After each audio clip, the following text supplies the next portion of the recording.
হেমামেলিসকে বলি ভেইনের aconite. ভেইনের aconite বলি কেন? কারণ হচ্ছে অ্যাকোনাইট যেরকম ভাবে মানুষের অ্যাকিউট প্রবলেম, অনেক অ্যাকিউট মায়াজমের সবচেয়ে বড় রেমেডি অ্যাকোনাইট। তো অনেক অ্যাকিউট প্রবলেম অ্যাকোনাইট কভার করে দিতে পারে, ভেইনের অনেক অ্যাকিউট প্রবলেম হেমামেলিস কভার করে দিতে পারে। ঠিক আছে?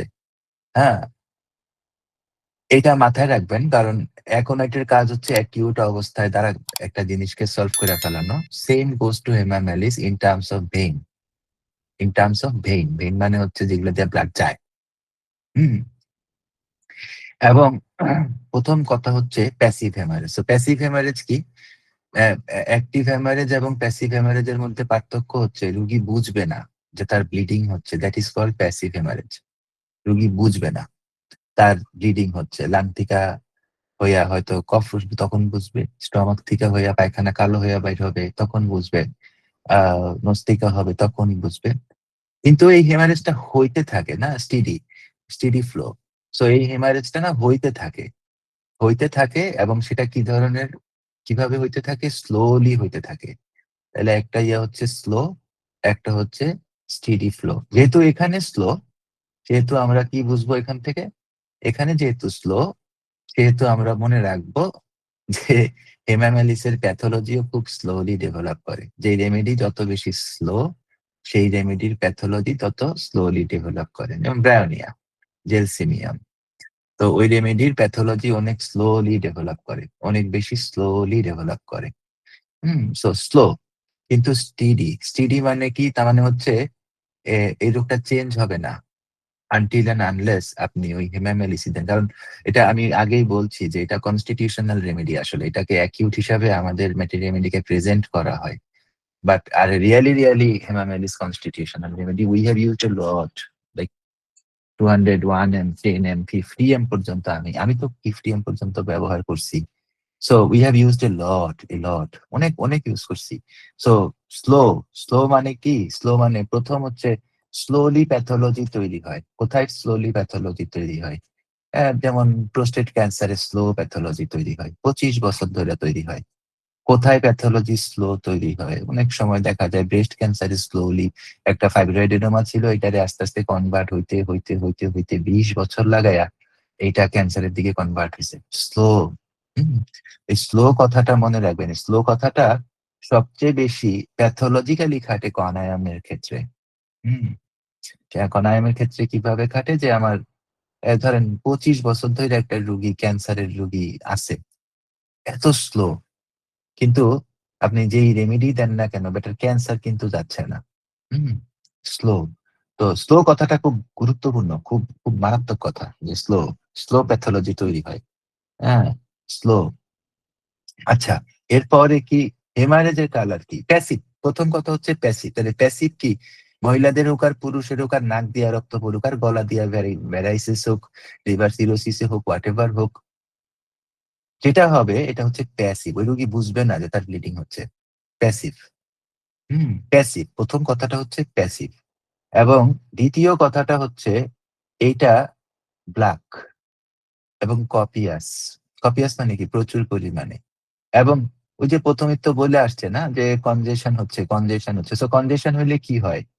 কনজেশন, ব্লাড যখন কোথাও কনজেস্টেড হয়, যেমন কোনো সাইনাসের মধ্যে ব্লাড কনজেস্টেড হয়, বা কোনো কিডনির ভিতরে কনজেস্টেড হয়, ইউটেরাসের ভিতরে কনজেস্টেড হয়, তখন কাহিনীটা কি হয়? তখন কাহিনীটা হয় এটা এদের অক্সিজেন হারিয়ে ফেলে, এদেরকে অক্সিজেনেশন হারিয়ে ফেলে। যখনই ব্লাড অক্সিজেনেশনটা হারিয়ে ফেলে তখনই ব্লাডের কালারটা ব্ল্যাক হয়ে যায়। ঠিক আছে? আদারওয়াইজ ব্লাডের কালার কিন্তু সবসময় রেড থাকে। হুম যখন তার অক্সিজেন মোটামুটি হারায় তখন সে আস্তে আস্তে খয়েরি হয়ে যায়। এবং কমপ্লিটলি যখন হারিয়ে ফেলে তখন সে ব্ল্যাক হয়ে যায়। তাহলে হেমামেলিসের ব্লাডের কালারটা কি? ব্লাডের কালারটা হচ্ছে ব্ল্যাক। হ্যাঁ, প্রচুর পরিমাণ কনজেশন থাকে, এই কারণে ঢিল্লা বাইর হয়, ডার্ক। এবং হেমারেজের টাইপ কি? হেমারেজের টাইপ হচ্ছে প্যাসিভ। এগুলা কিন্তু কি নোটের কথা। কারণ আপনি ওই বৈশা বৈশা ম্যাটেরিয়া গুতাইয়া এগুলা কিন্তু ঝামেলা হয়ে যাবে। সো এগুলা কিন্তু খুব ভিতর থেকে মাথায় রাখতে হবে।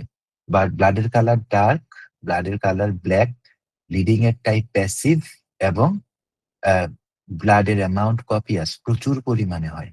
হ্যাঁ, ব্লাডের কালার ডার্ক, ব্লাডের কালার ব্ল্যাক, ব্লিডিং এর টাইপ প্যাসিভ, অ্যামাউন্ট হচ্ছে কপিয়াস, প্রচুর পরিমাণে হয়, প্রফিউজ, কপিয়াস। কপিয়াস আসলে কপিয়াস এর মধ্যে আর প্রফিউজ এর মধ্যে পার্থক্য হচ্ছে প্রফিউজ থামানো যায়, কপিয়াস থামানো যায় না। ঠিক আছে, এটা ম্যাটেরিয়া পড়তে পড়তে বুঝবেন, যদি অনেক বেশি ম্যাটেরিয়া পড়েন তখন বুঝবেন না। পাইলসের মধ্যে আমি পাইলসের মধ্যে প্রথম কথা হচ্ছে ব্লিডিং পাইলস, এবং টাইপটা কি দেখেন, টাইপটা হচ্ছে idiopathic type. So idiopathic type মানে কি, পাইলসটা কেন হচ্ছে, পাইলসটা সাধারণত লিভার কনজেশনের জন্য হয়, কিন্তু এখানে লিভারের কনজেশন ক্লিয়ার না, ক্লিনিক্যালি আমরা লিভারের কনজেশনের সাথে ক্লিয়ার না। এই মহিলার কি হচ্ছে, আবার হেমাটোলাইটিস একটু মহিলা টাইপের রেমেডি, এই মহিলার কি হচ্ছে, এই মহিলার ভেরিকোজ ভেইনের কাহিনী হচ্ছে। ঠিক আছে, এবং piles with varicose vein, varicocytosis, sorry varicositis, এইটাতে কিন্তু হেমামেলিস স্পেসিফিক রেমেডি, কোনো কাহিনী নেই, কোনো কাহিনী নেই। হেমামেলিস পাইলসের সাথে যদি ভেরিকোজ থাকে, স্পেসিফিক রেমেডি, একদম স্পেসিফিক রেমেডি। ঠিক আছে, পাইলসের পেইনটা কি রকম, বার্নিং, জায়গাটা ফুল, জায়গাটার মধ্যে ওয়েট আছে, অ্যালো অ্যাস্টিউলাসিস হিপোক্যাস্টানামের মতো। তারপরে হচ্ছে এই ওয়েট ইন দা ব্যাক, এটাও আছে। ঠিক আছে, হ্যাঁ, ইচিং আছে, ইচিং আছে, পাইলসের মধ্যে প্রচুর পরিমাণ ইচিং আছে। আচ্ছা, এখন দেখেন এখানে আমরা একটু হেমারয়েডের ডিফারেন্সিয়ালস করি। Hmm so large blue haemorrhoid, large blue piles, open and blood during stool. ঠিক আছে, ব্লাড ডিউরিং স্টুল, এটা তো আছে, এটা তো আমরা জানি, এটা তো সব সব ম্যাটেরিয়া মেডিকাতে আছে। তো ক্যালকেরিয়া ফ্লোর, সো ক্যালকেরিয়া ফ্লোরের পাইলস কি হবে, যে বেটার ক্যালকেরিয়া ফ্লোর লাগবে পাইলসের মধ্যে, তার কি হবে, তার রেকটাম ক্যান্সার হবে, কোনো সন্দেহ নাই। ঠিক আছে, অ্যালো, অ্যালো থাকলে কি হবে, অ্যালো থাকলে লিভার রিলেটেড গ্যাঞ্জাম আসবে।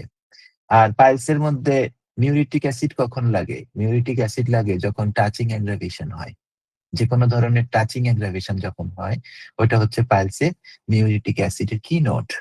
ঠিক আছে, অ্যাসকিউলাসের সাথে পার্থক্য কি, ঠিক আছে, অ্যাসকিউলাসের সাথে সম্পর্ক কি, যে মনে হইতেছে যে পায়খানার রাস্তার মধ্যে প্রচুর ছোট ছোট ছোট ছোট ম্যাচের কাঠির মতো ঢুকে রাখছে। ঠিক আছে, this is the relationship with aesculus hippocastanum. এখন আসেন আমরা একটু পাইলসের রুব্রিক গুলা একটু ভালো করে দেখি। সো হোয়াট ইজ পাইলসের রুব্রিক, যদি ভালো করে দেখি তখন কি দাঁড়ায়, তখন দাঁড়াচ্ছে যে দেখেন পেলভিক কনজেশনের সাথে যদি হেমারেজ থাকে, হেমারয়েড থাকে, ঠিক আছে, হ্যাঁ, পেলভিক কনজেশনের সাথে যদি হেমারয়েড থাকে, ওই যে অ্যাসোলাসের মতন কাহিনী, প্রচুর পরিমাণ ওজন আছে ওইখানে, হেমারয়েড যদি মনে হয় যে ফাইটা যাবে, এক্সট্রিমলি ইম্পর্টেন্ট, আসলে স্পেসিফিক রেমেডি, যদিও আরো দুই একটা রেমেডি দেখাচ্ছে, আসলে specific remedy, periodic piles, periodic bleeding, specific remedy, একদম স্পেসিফিক রেমেডি।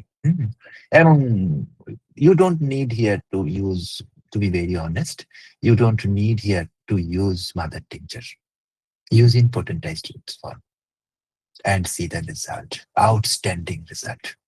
ঠিক আছে, মনে রাখবেন মাদার টিংচার থেকে পটেন্টাইজ ফর্মের মেডিসিনের শক্তি অলমোস্ট কয়েকশো গুণ বেশি, 100 গুণ 200 গুণ না, কিন্তু আমি বলতেছি কয়েকশো গুণ বেশি।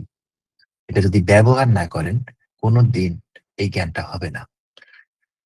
এরপরে হচ্ছে পেইন ইন রেকটাম, ওই পাইলসের সাথে রেকটামের সাথে, রেকটামের মধ্যে পেইন হচ্ছে, এটা তো আমরা একটু আগে দেখছি, ক্রনিক হেমারয়েড।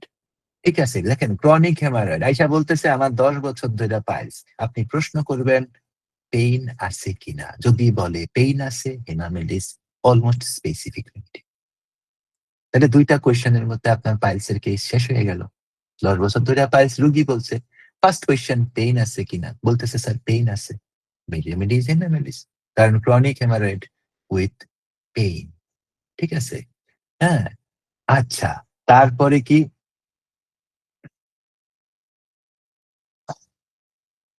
তারপরে হচ্ছে ডার্ক ব্লিডিং, প্রফিউজ ব্লিডিং।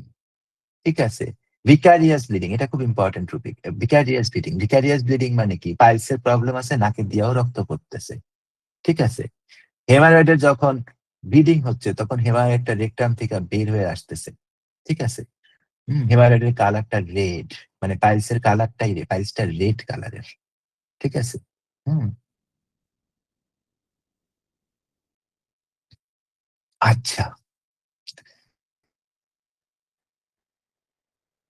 এখানে একটা রুব্রিক দেখেন, এই রুব্রিকটা দেখেন কি বলতেছে, extremities lower limb constipation and haemorrhoid from, মানে লোয়ার লিম্বের মধ্যে সমস্যা, রোগীর কি আছে, কনস্টিপেশন আছে এবং হেমারয়েড আছে। খেয়াল করেন। ঠিক আছে? হ্যাঁ, হেমারেজের ঠেলায় পাইলসের রুগী হেমারেজের ঠেলায় প্রচুর পরিমাণ উইক, এত পরিমাণ উইক যে রুব্রিক ইয়াতে প্রেপারেটরিতে ঢুকে দিচ্ছে। ঠিক আছে? রেমেডিউসে হেমামেলিস। ঠিক আছে? সো এভরিবডি, ঠিক আছে, পারলে মোবাইল বিক্রি করে দেন আপনার রেপার্টরি কেনার জন্য। রেপার্টরি লাগবে। এখনকার যুগে আপনি ইয়া করতে পারবেন না। এখনকার যুগে আপনি মানে কি করবেন এটা জানা নাই, কেমনে ম্যানেজ করবেন এটা জানার দরকার নেই, রেপার্টরি কিনতে হবে।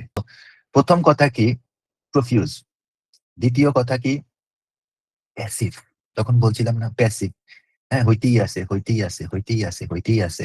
সেকেন্ড বলছিলাম স্টিডি, থামাইতে পারতেছে না। প্রফিউজ, প্রচুর পরিমাণে। ঠিক আছে?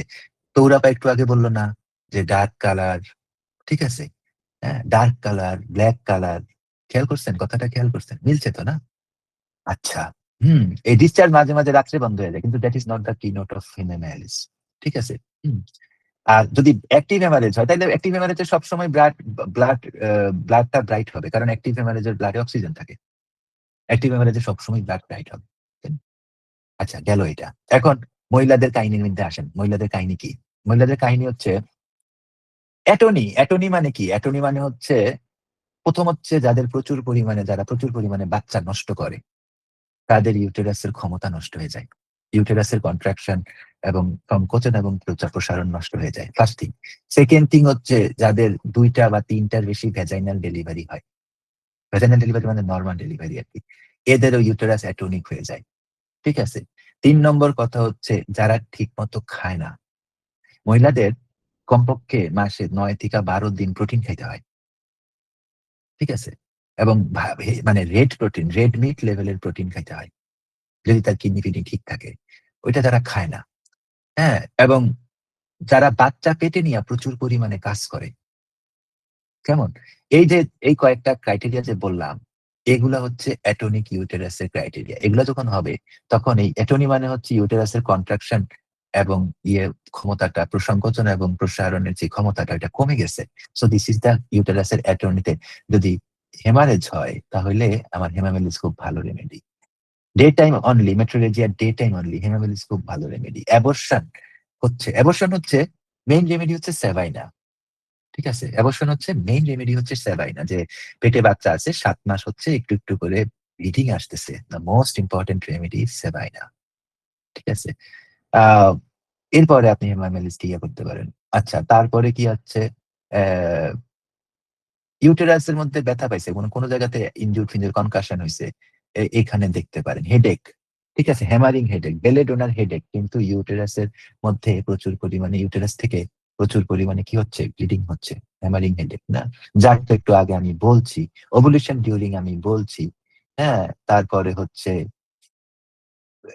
অনেকের মেন্সেস এর সাথে যখন মেট্রোরেজিয়া হয় বা মেনোরেজিয়া হয়, তখন কি হয়, মাঝে মাঝে রক্ত যায়, মাঝে মাঝে ফ্লুইড যায়। এটার প্যাথোফিজিওলজি আছে, এত কথা বলবো না। এটা অনেকের যায়, অনেকের ফ্লুইড যায়, ওইখানে hamamelis important. Slow but continuous. দেখেন এখানে সিঙ্গেল রেমেডি। হ্যাঁ, hamamelis slow but continuous, single remedy. এত বড় প্রবলেম। হুম এটা তো ক্যান্সারেও হয়। ওকে, তারপরে কি? তারপরে হচ্ছে প্রফিউজ অ্যান্ড কন্টিনিউয়াস, ডার্ক, না, প্রলংড হেমারেজে 11টা রেমেডির মধ্যে একটা রেমেডি হচ্ছে হেমামাইলিস। না,